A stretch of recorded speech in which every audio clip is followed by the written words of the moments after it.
উল্টে দেওয়া হতো। বাচ্চাটা এসেছে, তার গলাটা ধরে তাকে কুয়াতে ফেলে দেওয়া হয়েছে শুধুমাত্র কন্যা সন্তান বলে। বাড়িতে কন্যা সন্তান হয়েছে, আজকে যেমন আমরা নারাজ হয়ে অসন্তুষ্ট হই, তৎকালীন সময়েও মেয়েটার বাপ একবার গিয়ে মেয়েটার মুখটা পর্যন্ত দেখে নাই যে আমার রক্ত আমার মেয়েটা কেমন হয়েছে, একবার দেখি। আরবে আবু হামজা বলে এক ব্যক্তি, স্ত্রী অন্তঃসত্ত্বা অবস্থা, ধরেন আপনার জাজিরপুর গ্রাম, ছেলেটা মেমারিতে কাজ করে। তো যখন স্ত্রীর প্রসব বেদনা উঠেছে, বাচ্চা হয়ে গেছে, তাকে খবর দেওয়া হয়েছে বাচ্চা হয়ে গেছে তোমার কন্যা সন্তান। সেই ছেলেটা আর ঘর আসে না, একদিন দুদিন পেরিয়ে যাচ্ছে, ঘর আসে না, অথচ গ্রামে আসে, অন্যজনের বাড়িতে, বন্ধু বান্ধব আত্মীয় স্বজনের বাড়িতে থাকে, আবার সকালবেলায় নিজের কাজে চলে যায়, কিন্তু ঘরে এসে একবার স্ত্রী কেমন আছে, আমার বাচ্চাটা কেমন আছে, কেমন হলো, একবারও দেখে না। যখন দেখে না, আমাদের দেশীয় তো একটা প্রথা আছে, বাচ্চারা কানলে মা, নানি, খালা, ফুফু তারা এইভাবে বাচ্চাটাকে দুলায়, কেউ শ্লোক পড়ে, কেউ গান বলে, দিয়ে বাচ্চাটাকে চুপ করাবার চেষ্টা করে। এখন আবু হামজার স্ত্রী কন্যা সন্তান হয়েছে বলে স্বামী আসে না, মনে ব্যথা বেদনা, একদিন ওই বাচ্চাটাকে দুধ পান করাচ্ছে, আর মনের দুঃখে আরবিতে একটা কবিতা আবৃত্তি করছে।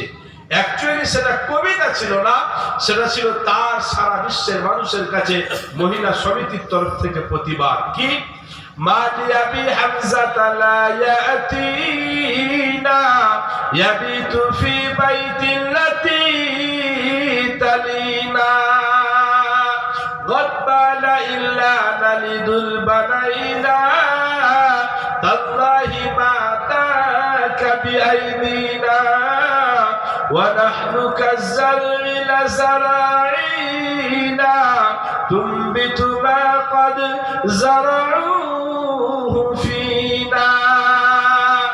আবু হামজার স্ত্রী ঝরঝর করে কাঁদছে, বলছে হায় আবু হামজা কেন ঘর আসে না, মানে আমার স্বামীর কি বলো, সে কেন বাড়ি আসে না, বাড়ি আসে না। অথচ পাড়ার মেয়েরা আমাকে এসে খবর দিচ্ছে, ওই পাশের বাড়িতে আসা যাওয়া করে, খাওয়া দাওয়া করে, রাত্রি যাপন করে, আবার সকাল বেলায় নিজের কাজে চলে যাই, একটি বাড়ির জন্য বাড়িতে আসে না।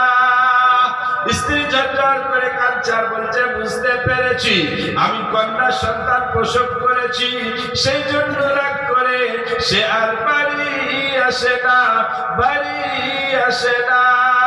সেই দিন আবু হামজার স্ত্রী কাঁদছে, বলছে শোনো সারা পৃথিবীর মানুষেরা, আজকে আমি মহিলা সমিতির তরফ থেকে প্রতিবাদের আওয়াজ তুলছি, তাল্লাহি মা তাকা বিআইদিনা, আমি সে আল্লাহর নামে কসম খেয়ে বলছি, শোনো ওই কন্যা সন্তান প্রসব করা আর পুত্র সন্তান প্রসব করা, এটা আমরা মহিলারা আমাদের হাতে না, আমাদের হাতে না। আমরা মেয়েরা একটা বাচ্চা প্রসবের পিছনে আমাদের ভূমিকা কতটা শুনে নাও। ওয়ানাহনু কাজ্জারই লাযারাইনা তুনবিতু মা ক্বাদ যারাউহু ফিনা, আমরা মহিলারা হচ্ছি জমির মতো, তোমরা পুরুষেরা সেই জমিতে যে বীজটা বপন করো, আমরা শুধুমাত্র সেটিকে অঙ্কুরিত করে দিই, তাই সেই দোষে আমাদের দোষারোপ করা চলবে না।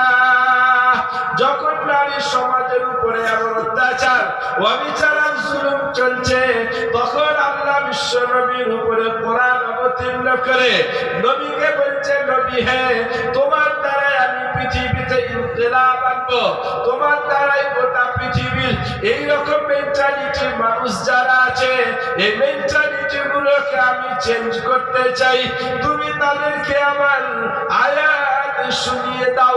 কোরআন শরীফ 25 পারা, ইয়াহাবু লিমান ইয়াশাউ ইনাসাও ওয়া ইয়াহাবু লিমান ইয়াশাউ যুকুর আও ইউযাওবিজুহুম যুকরানাও ওয়া ইনাসা ওয়া ইয়াজালু মান ইয়াশাউ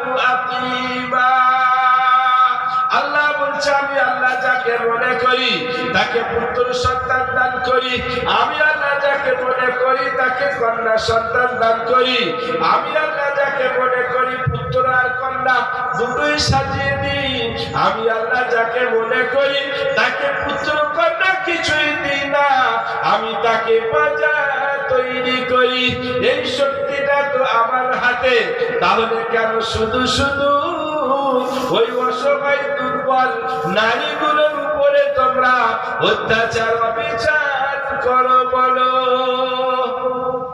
যখন এইরকম মেন্টালিটির মানুষগুলো সমাজে শোষণ করছিল এই সমস্ত নারীগুলোকে, তখন বিশ্বনবী তাদের সামনে মাথা উঁচু করে দাঁড়িয়ে তাদেরকে শিক্ষা দিয়েছিল, না, এইটা কোন মানুষের পরিচয় নয়, এইভাবে একটা সুষ্ঠু সমাজ, একটা সুষ্ঠু পরিবেশ গঠন হতে পারে না। আমার যুবক ভাইরা, এসো আমরা ওই সমস্ত নারীগুলোকে বিবাহ করে আমরা তাদেরকে সমাজে মাথা উঁচু করে বাঁচার অধিকারটা পাইয়ে দিই।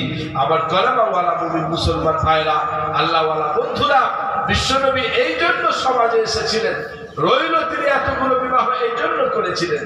আম্মা জান আয়েশার সাথে বিবাহটা এটা নিছক বিবাহ ছিল না।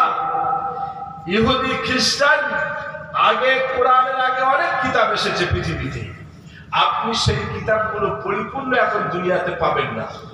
তারা মুছে দিয়েছে, কেটে দিয়েছে, নিজেদের মন করা সেখানে কিছু আইন তারা ভরে দিয়েছে। আল্লাহ কোরআন অবতীর্ণ করেছে, দিন ইসলামের ব্যাপারে আল্লাহ বলেছে কিয়ামত পর্যন্ত এই কোরআনের একটা নোক্তা পর্যন্ত কেউ হেরফের করতে পারবে না।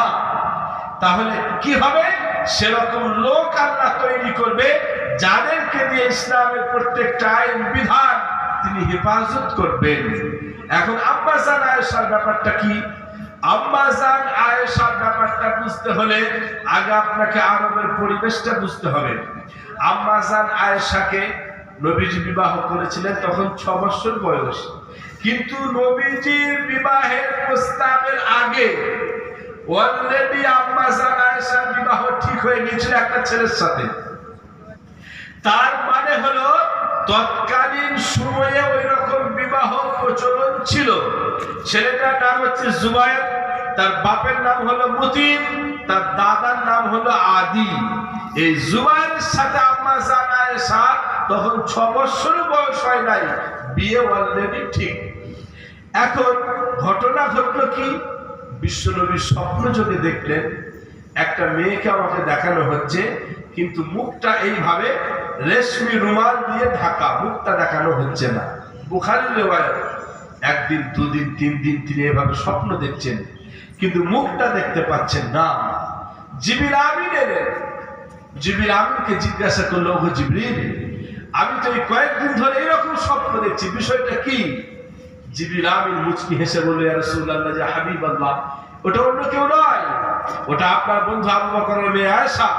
আল্লাহ ঠিক করে রেখেছে, ওকে আপনার অধীনে আনবে, মানে আপনার স্ত্রী হিসাবে ওকে আনবে। এই যে খবর যখন হলো, বিশ্বনবী সাল্লাল্লাহু আলাইহি ওয়াসাল্লাম জানতে পারলেন।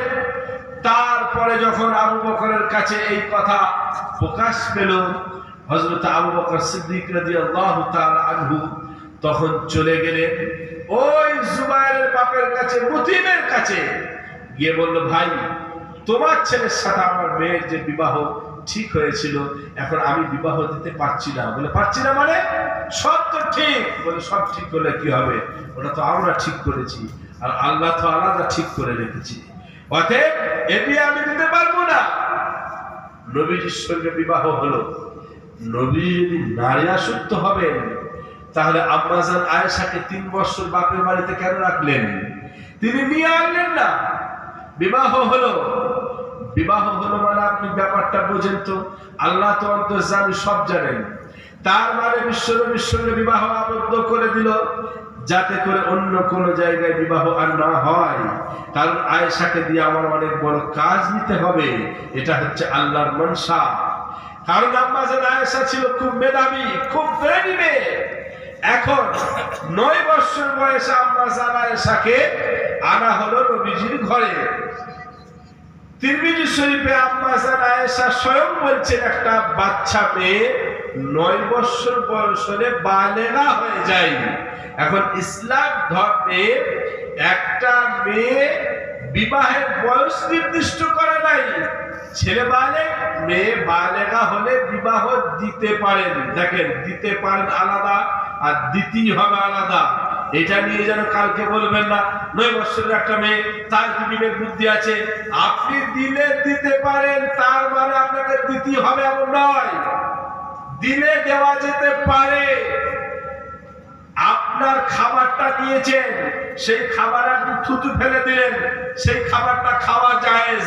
তাই বলে আজকে ওয়াজ শুনে যে কাল সকাল থেকে থুতু দেবেন আর খাবেন, এটা নয়। এটা আলাদা জিনিস। ইসলামকে আবেগ দিয়ে ইসলাম চলে না, বিবেক দিয়ে চলে। তো আম্মা জান আয়েশা সিদ্দিকা রাদিয়াল্লাহু তাআলা আনহা বলছেন 9 বছর বয়সে একটা মেয়ে বালেগা হয়ে যায়, তার মানে হতে পারে সেটা তিনি নিজের অভিজ্ঞতার কথাটা বলছেন। এখন এই যে আম্মা জান 9 বছর বয়সে এলেন, 18 বছর বয়সে বিশ্বনবীর ইন্তেকাল হয়ে গেলেন, তার মানে বিশ্বনবীর কাছে তিনি 9 বছর ছিলেন। এবার আপনি চলেন হাদিস শাস্ত্রে যারা হাদিস পড়েছে জিজ্ঞাসা করেন, সব থেকে বেশি যিনি হাদিস বর্ণনা করেছেন তিনি হযরত আবু হুরায়রা রাদিয়াল্লাহু তাআলা আনহু। এরপরে দ্বিতীয় নম্বরে যদি কারো নাম পান সেটা হচ্ছে আম্মা জান আয়েশা। এত হাদিস তিনি বর্ণনা করেছেন। বড় বড় সাহাবীয়ে কেরামরা যখন তাদের কোন মসলা আটকে গেছে, তারা আম্মা জান আয়েশার কাছে এসে পর্দা থেকে জিজ্ঞাসা করেছে, আম্মা জান এই মসলাটা বুঝতে পারছি না।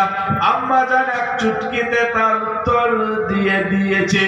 ফিকহ শাস্ত্রবিদরা যারা মসলা মাসাইল লিখেছে তাদেরকে জিজ্ঞাসা করেন, তারা বলছেন আম্মা জান আয়েশা যদি ওই হাদিসগুলো বর্ণনা না করত তাহলে আমরা ফিকহ শাস্ত্রবিদরা আর মসলা খুঁজে পেতাম না। বিশেষ করে আমার মায়েদের প্রত্যেক মাসে যে পিরিয়ড চলে, বাচ্চা হওয়ার পরে যে একটা লম্বা পিরিয়ড চলে, স্বামী স্ত্রীর যে একটা ব্যাপার থাকে, এই মসলা মাসাইল গুলো ইসলামের একটা অংশ পৃথিবী থেকে মুছে যেত। যার কারণে আল্লাহ তাআলা আম্মা জান আয়েশাকে বিশ্ব নবীর সান্নিধ্যে এনে তাকে নিয়ে ইসলামের একটা এত বড় কাজ নিতে চেয়েছিলেন। এটা নিছক বিবাহ ছিল না। যারা বিশ্ব নবীকে দেখতে পারো না, তোমরা বলো 9 বৎসরে কেমন করে বিবাহ করে, 6 বৎসরে আর 9 বৎসরে কেমন করে নিয়ে ঘর সংসার করে। ওরে হতভাগা দলেরা, এই টেকনোলজির জামানায় বসে বসে 1500 বছর আগেকার জিনিসটা অনুধাবন করা যাবে না। তোমার বিয়ে হয়েছে 20 বছরে, তোমার মাকে জিজ্ঞাসা করে দেখো 15তে, তোমার নানিকে জিজ্ঞাসা করে দেখো 11-12 বছরে। এই 100 বছরের ব্যবধানে যদি 10-11-12তে নেমে আসে, তুমি 1500 বছর আগের কথাটা ভেবে দেখো, এটা কি তোমার বিবেক তোমাকে নাড়া দেয় না? সেই জন্য আমার করোনাওয়ালা মুমিন মুসলমান ভাইরা, আল্লাহওয়ালা বন্ধুরা, আল্লাহ আমাকে আপনাকে লক্ষ্য করে বলল, সারা পৃথিবীর মানুষেরা শুনে নাও, লাকাদ কানা লাকুম ফি রাসূলিল্লাহি উসওয়াতুন হাসানাহ। ওগো বিশ্ববাসী, আমি আল্লাহ তোমাদের জন্য রাসূলের জীবনীতে রেখেছি উত্তম আদর্শ। তোমরা যদি সেগুলোকে ফলো করো, পৃথিবীতে প্রতিষ্ঠিত হতে পারবে। নবীজির জীবনীতে হচ্ছে উত্তম আদর্শ। ইসলামের একটা বড় অংশ হলো আপনি হালাল রোজগার করেন, হারাম নয়, হালাল পন্থায় রোজগার করেন এবং পৃথিবীতে প্রতিষ্ঠিত হন। বিশ্বনবীর বয়স যখন 11 থেকে 12, মায়ের পেটে আব্বার ইন্তেকাল, 6 বছর বয়সে মায়ের ইন্তেকাল, 8 বছর 2 মাস বয়স দাদার ইন্তেকাল। এবার চাচা আবু তালিব লালন পালন করছেন নবীজিকে। তো আমি যেমন আমার ছেলেটাকে কখনো হাত খরচা করতে পয়সা দিই, চাচা আবু তালিব কখনো কখনো নবীজিকে হাত খরচা করতে পয়সা দিতেন। একদিন পয়সাটা নিয়েছেন, দিয়ে বসে বসে ভাবছে, আমার এই চাচার কাছ থেকে পয়সা নেওয়াটা কি ঠিক হচ্ছে? আমি চাচার উপরে বোঝা হয়ে যাচ্ছি না তো?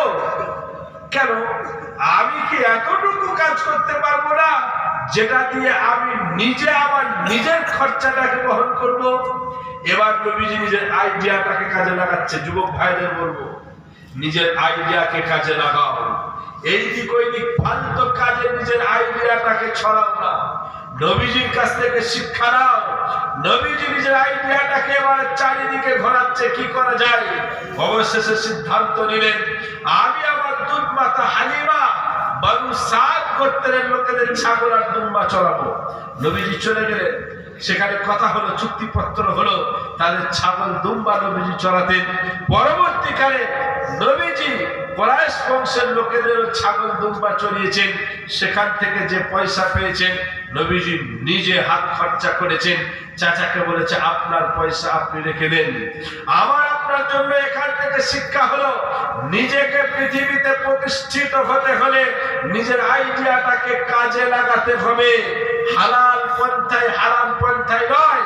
হতে পারে আমার একটা চায়ের দোকান হবে, হতে পারে আমার একটা সবজির দোকান হবে, হতে পারে আমার একটা ফাস্টফুডের দোকান হবে।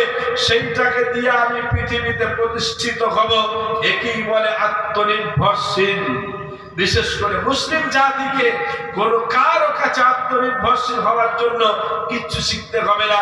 যদি তারা বিশ্বনবীর জীবনীটাকে শুধু পড়াশোনা করে তাহলেই বুঝতে পারবে। এই যে আইডিয়া কাজে লাগানো কেমন করে দেখেন, কারা নিল? ভারতবর্ষের একজন প্রখ্যাত ব্যবসায়ী মুকেশ আম্বানি যখন জিও কোম্পানিকে মার্কেটে নিয়ে এলো, তখন কি করলো বলেন তো? 3 মাস ফ্রি।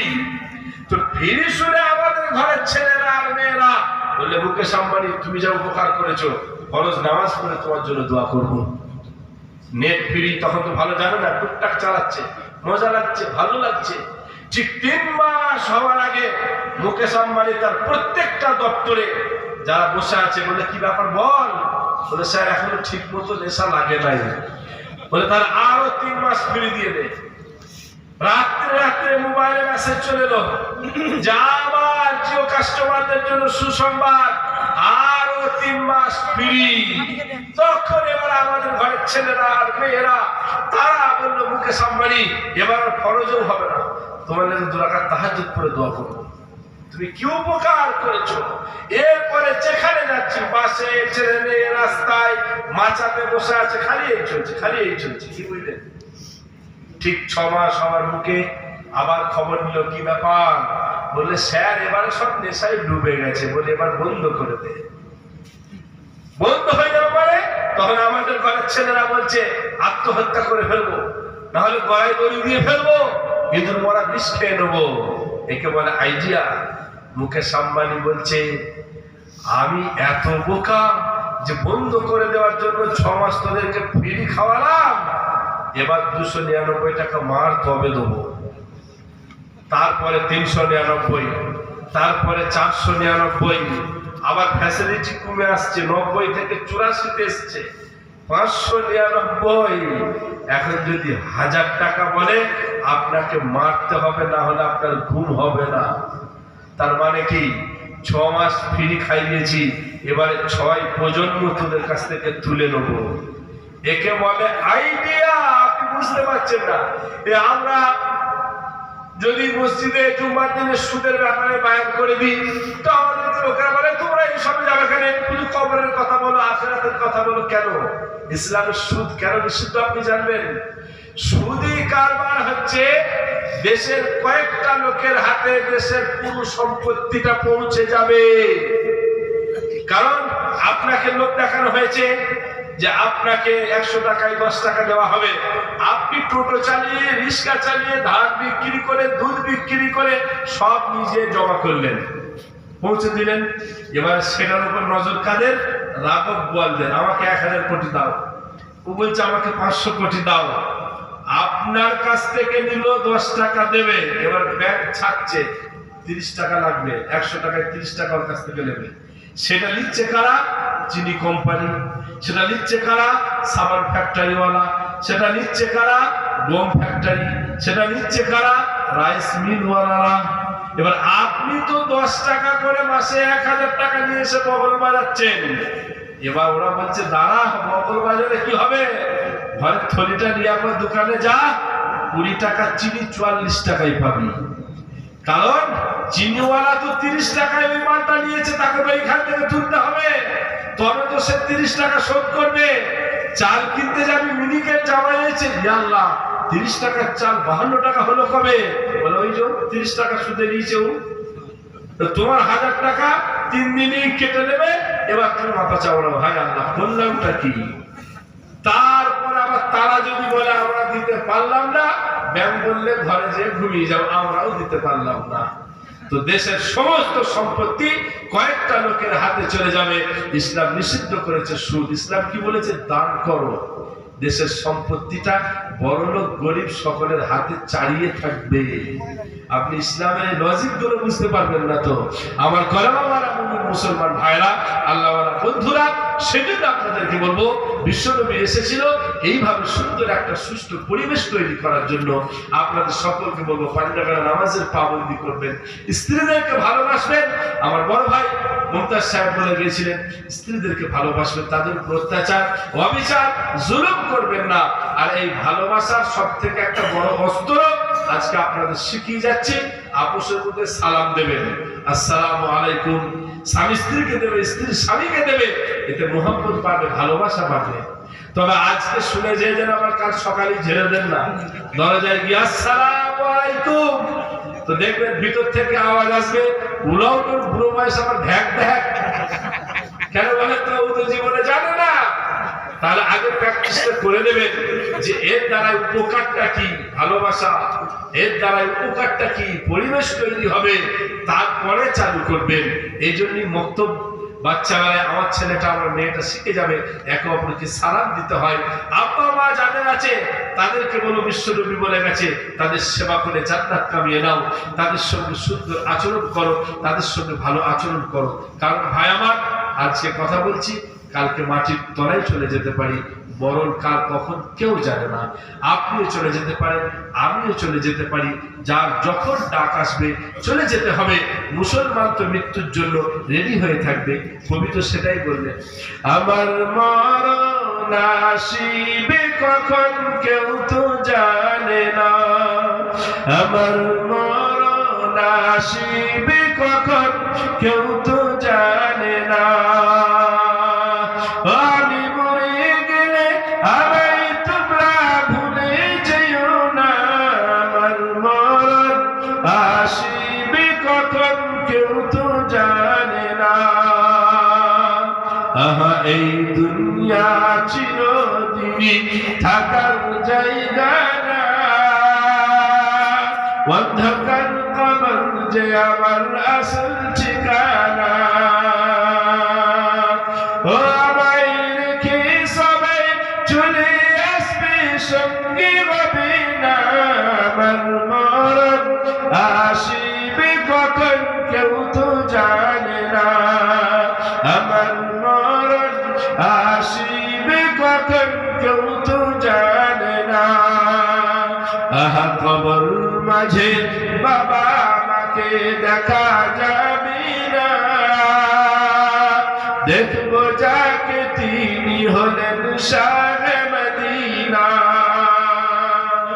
ওরে বুঝবি সেদিন নবী বিনে আপন কেহ না, আমার মরণ আসিবে কখন কেউ তো জানে না, আমার মরণ আসিবে কখন কেউ তো জানে না। ভাইরা আমার, সেই জন্য পাঞ্জাবের নামাজের পাবন্দি, রমজান মাসের রোজা, যাকাত ফরজ হলে যাকাত, হজ ফরজ হলে হজ, আব্বা মায়ের খিদমত, স্ত্রীদের ভালোবাসা, বড়দের শ্রদ্ধা, ছোটদের স্নেহ, আপোষের মধ্যে ভালোবাসা, সম্প্রীতি, সৌহার্দ্য। হিন্দু মুসলমান যৌন খ্রিস্টান বৌদ্ধ বিশ্বনবী শিখিয়ে গেলেন, তোমার পাশের বাড়ির লোকটা যদি ক্ষুধার্ত থাকে, তোমার তার বাড়িতে খাবার পৌঁছে দেওয়ার দায়িত্ব। সে হতে পারে হিন্দু, হতে পারে মুসলমান, হতে পারে খ্রিস্টান, যৌন বৌদ্ধ। তোমার পাশের বাড়ির লোকটা যদি অসুস্থ হয়, তার চিকিৎসার ব্যবস্থা করার দায়িত্ব তোমার। হতে পারে সে হিন্দু, হতে পারে সে অন্যান্য জাতির। তুমি একজন ইমানদার মুমিন মুসলমান, তোমার দায়িত্ব তার কাছ পর্যন্ত ঔষধটা পৌঁছে দেওয়া, তাকে হসপিটাল পর্যন্ত পৌঁছে দেওয়া। তো সেই জন্য আপোষের মধ্যে ভালো ভালোবাসা, সৌহার্দ্য, সম্প্রীতি এই বজায় রাখবেন। দুটি কত কথা আপনাদের সামনে বললাম। আচ্ছা, বলার মধ্যে ভুল ত্রুটি হতে পারে, মানুষ হিসাবে মানুষ তো, সেই জন্য নিজের ছেলে নিজের ভাই বোনে ক্ষমা করবেন। গুটি কত কথা যা আলোচনা করলাম, সর্বপ্রথম আল্লাহ যেন আমাকে আমল করার তৌফিক দেয়।